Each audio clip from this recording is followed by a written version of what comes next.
Hi everyone, welcome again. I'm Cynthia Diambo, the digital personnel at Medites Diagnostic. Hello everyone, my name is Dr. Vyas. I'm a senior consultant physician and specialist in cardiology and diabetology.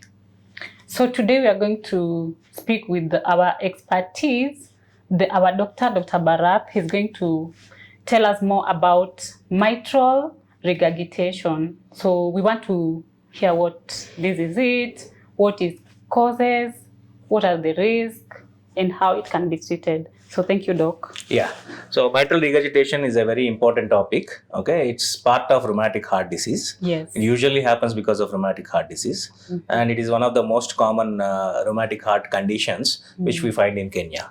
Okay, mitral regurgitation, like we discussed in mitral stenosis, happens because of rheumatic heart disease, which itself is an autoimmune disease. To recap what we discussed, we have white blood cells and red blood cells in our body. White blood cells are like soldiers which are supposed to protect against infections.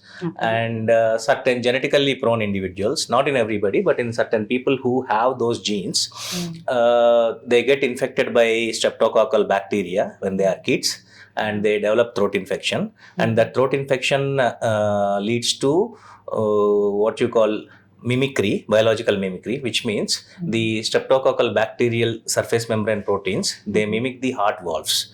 And the white blood cells in certain genetically prone individuals, they get confused, and instead of attacking only bacteria, they also attack the membranes, that is the valve membranes in the heart, and that leads to destruction of the valves. Okay. And when the valve becomes tight, we call it mitral stenosis. But when the valve is unable to coapt properly, coapt means mitral valve, it has two leaflets, and they are supposed to perfectly close each other, so that the blood can be pumped properly. They open and close, open and close. During the closing process, the mitral valves, they fail to coapt. Coapt means they don't stick together completely, thereby leaking some of the blood during the contraction, heart contraction.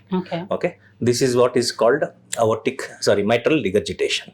Okay. So the blood is supposed to flow from the atria, that is the top portion, left side of the heart, top portion, to the bottom portion.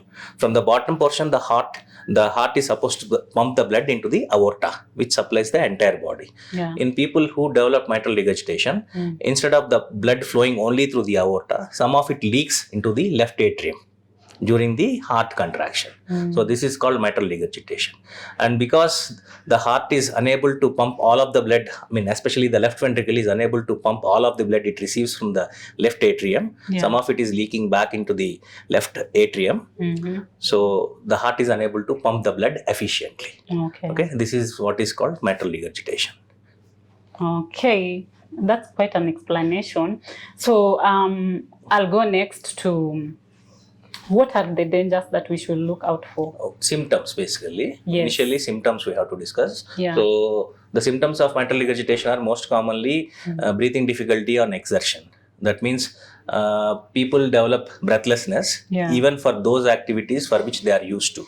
Not like running 5 kilometers, but even taking a few steps, they develop breathing difficulty. This is the most common symptom of mitral regurgitation. The second common symptom of mitral regurgitation is palpitations.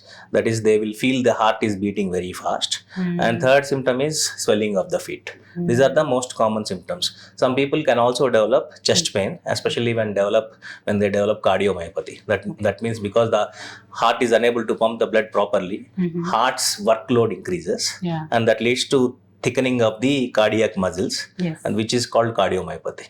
When they develop cardiac myopathy, that's when they develop even chest pain, and some people even develop orthopnea. Orthopnea means they'll be having breathing difficulty especially when they are sleeping, when they are recumbent. Okay.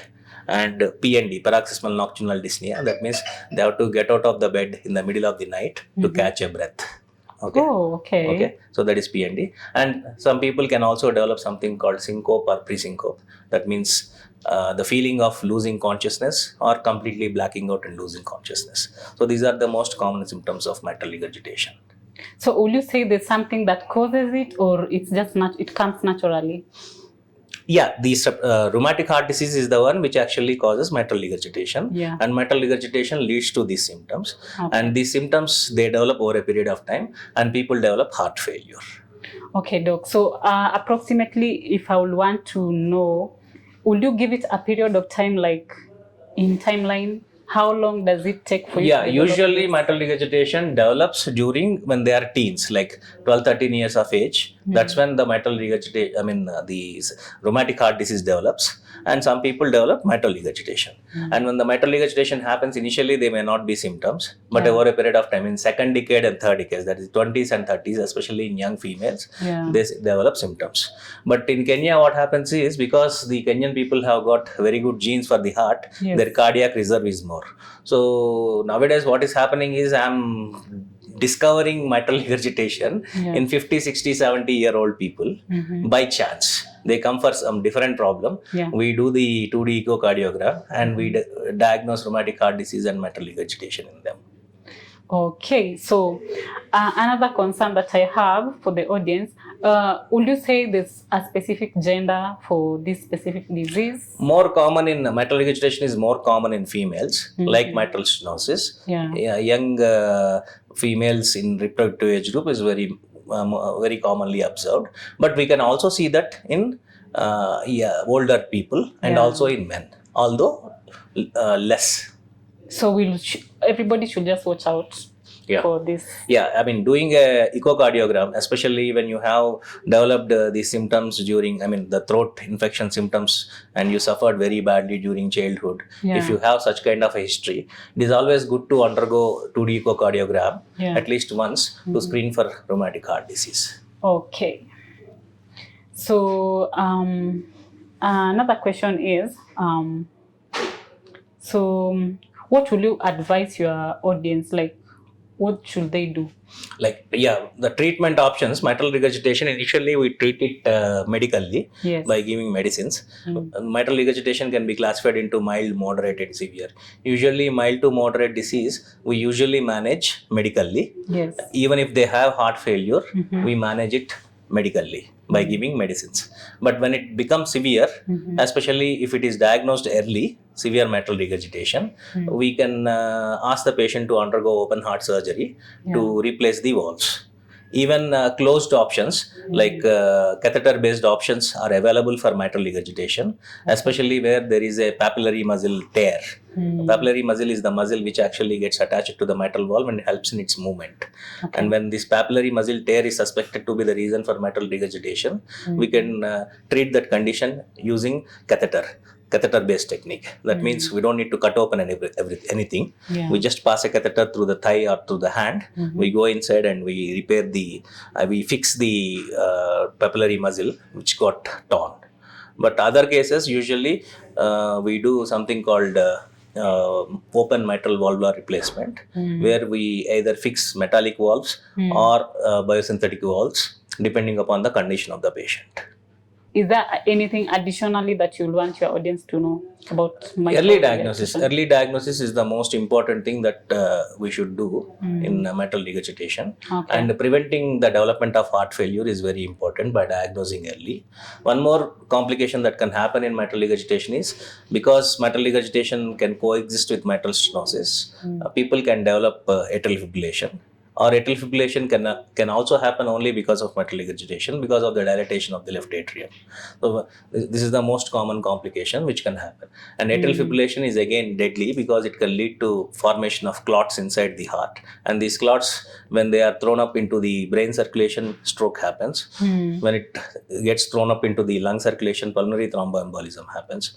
And when it goes into the legs, it causes deep vein thrombosis. So these are all deadly complications, and prevention of complications is the most important strategy in treating mitral regurgitation. So how often should the patient come for the checkup?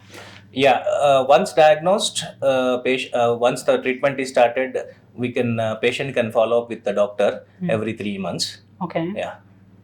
And another question is it relatable to other diseases?